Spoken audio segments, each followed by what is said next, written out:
Muito obrigado, Jesus. Muito obrigado, Senhor, por este dia. Que a Tua palavra diz que é o dia que o Senhor fez. É o dia que nós devemos nos alegrar e nos regozijar nele. Muito obrigado, Senhor, pela Tua graça, pelo Teu favor, pela Tua misericórdia, pela Tua bondade, pela Tua soberana vontade sendo feita em nossas vidas. Nós queremos Te louvar porque o Senhor tem nos sustentado, tem nos ajudado, tem nos guardado. E eu quero Te agradecer pela vida de cada um que está assistindo este vídeo. Cada família está tendo acesso a esse culto devocional. Que o Senhor possa abençoar, que o Senhor possa ajudar, suprir as necessidades. Que Tu possas falar ao coração de cada um, Senhor. Este é o nosso desejo, Pai. Por isso nós Te louvamos e Te agradecemos em nome de Jesus. Amém. Estamos aqui mais uma vez para louvar ao Senhor em tempos de distanciamento social, em tempos difíceis, em tempos novos, que eu confesso a você que para mim parece que faz meses e até anos que nós estamos dessa forma, quando na verdade completou aí cerca de 22 dias mais ou menos que nós estamos nesse distanciamento social.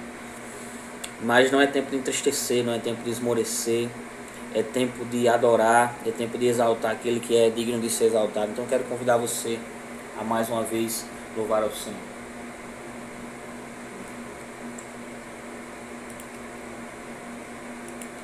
Vamos dizer que Ele é exaltado, o Rei é exaltado nos céus. Ele é exaltado, o Rei é exaltado nos céus. Eu louvarei, Ele é exaltado, para sempre exaltado o Seu nome. Louvarei,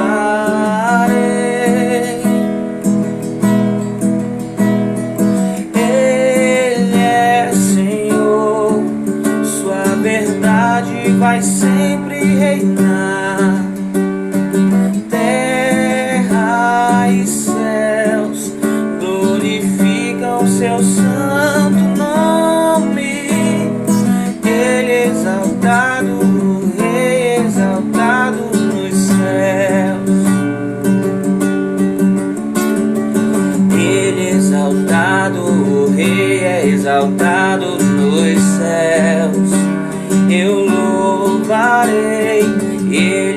exaltado, para sempre exaltado o seu nome.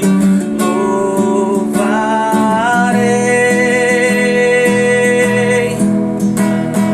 Ele é o Senhor, sua verdade vai sempre reinar. Terra e céus glorificam seu santo nome. Ele é exaltado, o Rei exaltado nos céus. Ele é o Senhor, sua verdade vai sempre reinar. Terra e céus glorificam seu santo nome. Ele é exaltado, o Rei exaltado nos céus. Ele é exaltado, o Rei exaltado nos céus. Ele é exaltado, o Rei exaltado nos céus. Aleluia. E vamos declarar também através de um corinho, um cântico muito conhecido. Aí, talvez mesmo você que não seja cristão, mas você já tenha ouvido esse corinho, que diz que não há Deus maior. Não há Deus maior. Não há Deus melhor. Não há Deus tão grande como nosso Deus. Não há Deus maior. Não há Deus melhor. Não há Deus melhor. Não há Deus tão grande como nosso Deus. Ele criou os céus, criou a terra, criou o sol e as estrelas.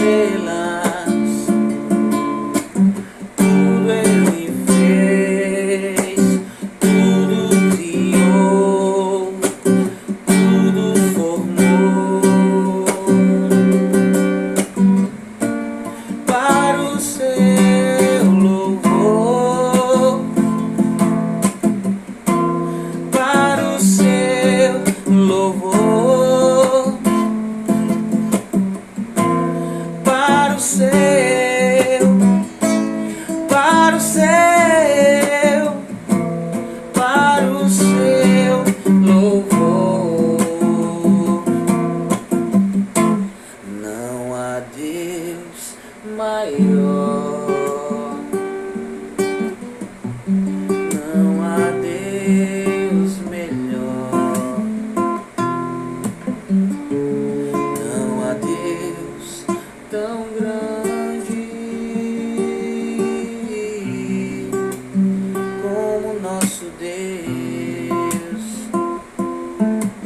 Criou os céus, criou a terra, criou o sol e as estrelas. Tudo Ele fez, tudo criou, tudo formou para o seu louvor, para o seu louvor, para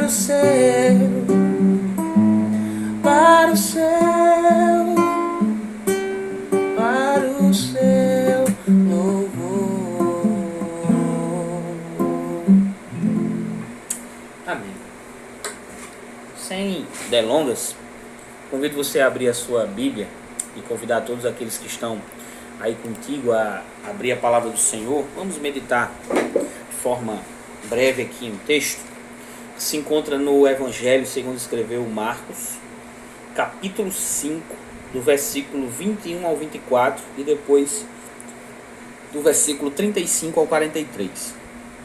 Depois, com mais tempo, você pode ler a partir do versículo 21 direto até o final, até o versículo 43, para você ter um balanço da história mais completo daquilo que aconteceu entre meados, né, do que a gente vai falar aqui.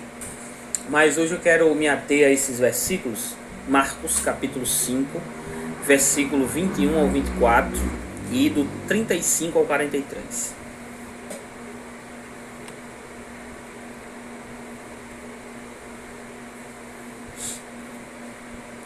Vamos ler, diz assim: Tendo Jesus voltado de barco para outra margem, uma grande multidão se reuniu ao seu redor, enquanto ele estava à beira do mar. Então chegou ali um dos dirigentes da sinagoga, chamado Jairo. Vendo Jesus, prostrou-se aos seus pés e lhe implorou insistentemente: Minha filhinha está morrendo. Vem, por favor, e impõe as mãos sobre ela, para que seja curada e viva. Jesus foi com ele, e uma grande multidão o seguia e o comprimia. Vamos para o versículo 35. Enquanto Jesus ainda estava falando, chegaram algumas pessoas da casa de Jairo, o dirigente da sinagoga. Sua filha morreu, disseram eles. Não precisa mais incomodar o mestre. Não fazendo caso do que eles disseram, Jesus disse ao dirigente da sinagoga, disse a Jairo: Não tenha medo, tão somente creia. E não deixou ninguém segui-lo, senão Pedro, Tiago e João, irmão de Tiago. Quando chegaram à casa do dirigente da sinagoga, Jesus viu um alvoroço, com gente chorando e se lamentando em alta voz. Então entrou e lhes disse: Por que todo este alvoroço e lamento? A criança não está morta, mas dorme. Mas todos começaram a rir de Jesus. Ele, porém, ordenou que eles saíssem. Tomou consigo o pai e a mãe da criança e os discípulos que estavam com ele, e entrou onde se encontrava a criança. Tomou-a pela mão e lhe disse: Talita cumi, que significa: Menina, eu lhe ordeno, levanta-se. Imediatamente a menina, que tinha 12 anos de idade, levantou-se e começou a andar, e isso os deixou atônitos. Ele deu ordens expressas para que não dissessem nada a ninguém e mandou que dessem a ela alguma coisa para comer. Nesses dias difíceis, todos nós estamos passando por situações talvez extremas, adversas, e vamos passar, e já passamos. Isso vai ser corriqueiro na nossa vida. Ninguém está isento de problema, ninguém está isento de passar por dificuldades. Mas nós temos visto isso de forma mais presente nesses dias, né? Uns mais do que o outro, mas todos estão passando por problemas. Talvez não de cunho financeiro, mas de cunho psicológico. Tem pessoas que têm suas casas, o seu bem-estar, comida, até um certo lazer dentro da sua casa, mas estão abaladas psicologicamente pela situação que estão vivendo. Tem outras que estão emocionalmente bem, mas padecem de coisas materiais. Tem tantos outros que estão sofrendo com o próprio coronavírus, com a enfermidade, com a inconstância, a incerteza, o receio e problemas de tantas outras naturezas. E nessas situações adversas e difíceis, muitas vezes nós nos desesperamos, nós até murmuramos, reclamamos, perguntamos a Deus o porquê, para quê. Eu não aguento, eu não posso passar por isso, eu não suporto mais, não aguento mais. São frases que nós comumente dizemos no momento de dificuldade. E hoje eu quero falar nesse texto que nós lemos, de forma a analisar como é que nós podemos, irmãos, e todos aqueles que estão assistindo, recorrer a Cristo. Nesses momentos de aflições, é certo, é sabido, de que o melhor é recorrer àquele que pode resolver. E quem pode resolver é Cristo, é Jesus, é o nosso Mestre, é o nosso Senhor, o nosso Salvador. E como é que nós podemos recorrer a Ele? Tomar, por exemplo, a vida de Jairo, que é este homem a qual nós lemos essa história, esse trecho. Como é que ele nos ensina, o que é que nós aprendemos através da vida dele, da situação que ele passou, para que nós possamos recorrer ao Mestre. Então, contextualizando para que nós possamos ter uma pequena ideia, nós temos aqui um homem, e aí eu gosto sempre de fazer o exercício de me colocar no lugar da situação. Então, nos coloquemos no lugar de Jairo. Uma filha muito doente, à beira da morte, um pai desesperado, uma família desesperada, e ele ouve falar de um homem que poderia resolver aquela situação, chamado Jesus.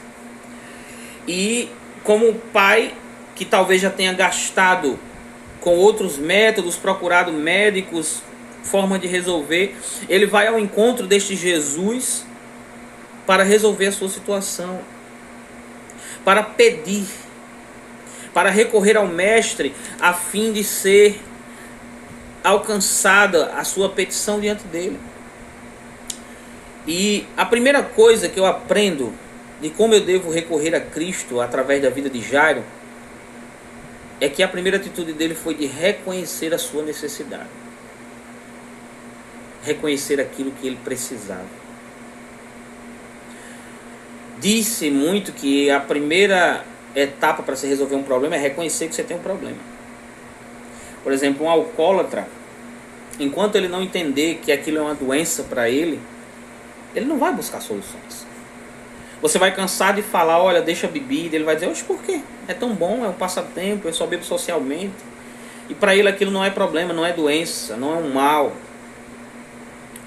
Aqueles que estão sedentários, sem praticar atividade física, acima do peso, com doenças advindas de tudo isso, só vão tomar uma atitude, muitas vezes, quando entender a sua necessidade. Quando passar mal, quando tiver com as suas taxas alteradas, quando a sua pressão subir ou cair, quando tiver algum problema de diabetes. Então, o primeiro passo para se recorrer, buscar ajuda, é reconhecer a sua necessidade. E Jairo reconheceu a sua necessidade. O versículo 22 diz: então chegou ali um dos dirigentes da sinagoga, chamado Jairo, e prostrou-se aos pés de Jesus. Perceba que o texto diz que ele era um dos chefes, um dos dirigentes da sinagoga.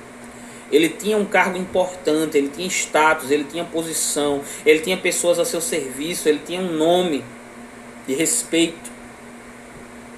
E a atitude de se prostrar está dizendo que aquele diante de quem ele se prostrou, que é Jesus, é maior do que ele. Está acima dele. Então ele deixou de lado o orgulho. Ele deixou de lado a vaidade, os preconceitos. Lembrando que naquela época as pessoas religiosas de sinagoga, fariseus e demais, não tinham amizade nem simpatia por Jesus, porque ele pregava algo que eles não viviam.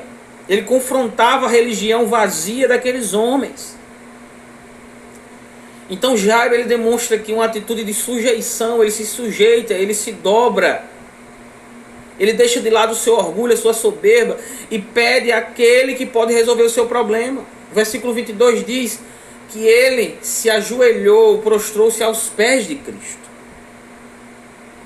dizendo: eu não posso, mas o Senhor pode.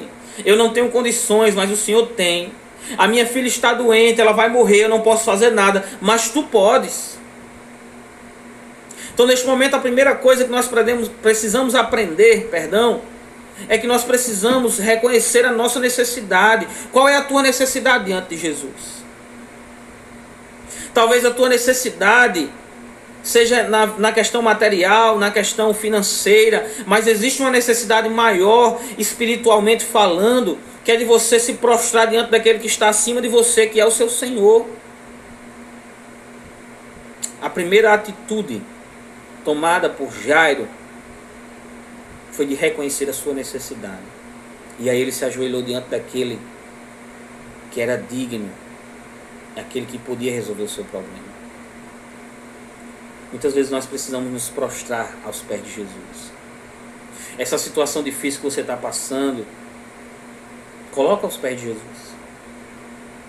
Ao invés de você colocar esse problema num pedestal e dizer eu não consigo resolver, é impossível, eu corri para cá, corri para lá, busquei, não achei solução. Não é hora de colocar o problema no pedestal, é hora de colocar ele aos pés de Jesus, é hora de reconhecer a sua necessidade. E reconhecer a necessidade é também reconhecer aquele que pode suprir essa necessidade.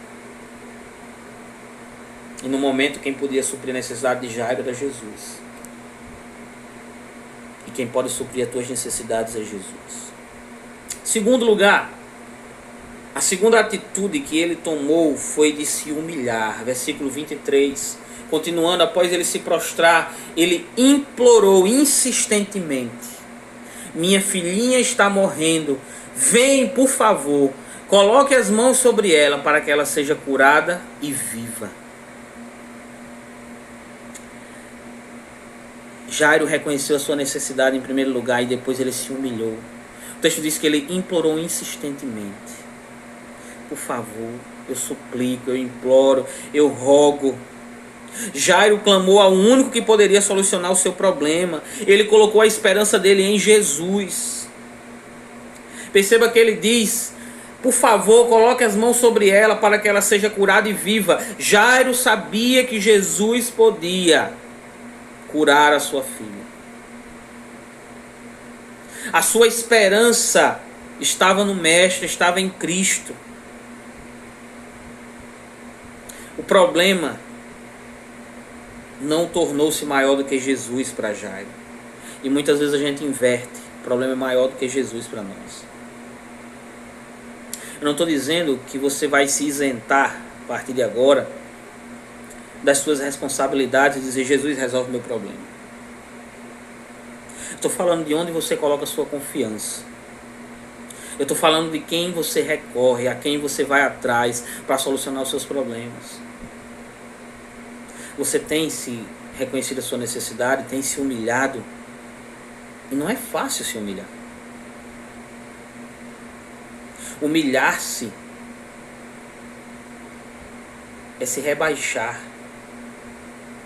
É dizer que você é pequeno, que você não pode, que você não tem, que você não sabe. E esta é a verdade: eu não tenho nada, eu não posso nada, eu não sei de nada. E o meu Deus pode tudo, tem tudo e sabe todas as coisas. Existe um texto que é muito pervertido. Quando eu digo pervertido, digo alterado na sua forma de dizer, que é: os humilhados serão exaltados. Na verdade o texto diz: aquele que se humilha será exaltado. Aquele que se humilha é quem desce primeiro, é quem se rebaixa, é quem reconhece. Esse é que vai ser exaltado, não aquele que é humilhado. E aí a gente usa isso como vingança. Ah, tá me humilhando, né? Eu vou me exaltar. Não é isso. Então Jairo, ele se humilhou. E terceiro e último lugar, ele confiou mesmo quando a situação ficou pior. Se você lembra do texto que a gente foi lendo, a gente vai ler aqui novamente, a situação piorou. Jairo chega até Jesus, se humilha, reconhece a sua necessidade, expõe a sua situação, e Jesus vai com ele. Versículo 24 diz: Jesus foi com ele, e grande multidão o seguia e o comprimia, o apertava. Jesus andava sempre cercado de multidões. Se a gente pular para o versículo que nós lemos, versículo 35, diz que enquanto Jesus falava ainda, chegaram algumas pessoas da casa de Jairo e disseram: sua filha morreu, não precisa mais incomodar o mestre. E aí? Você no lugar de Jairo,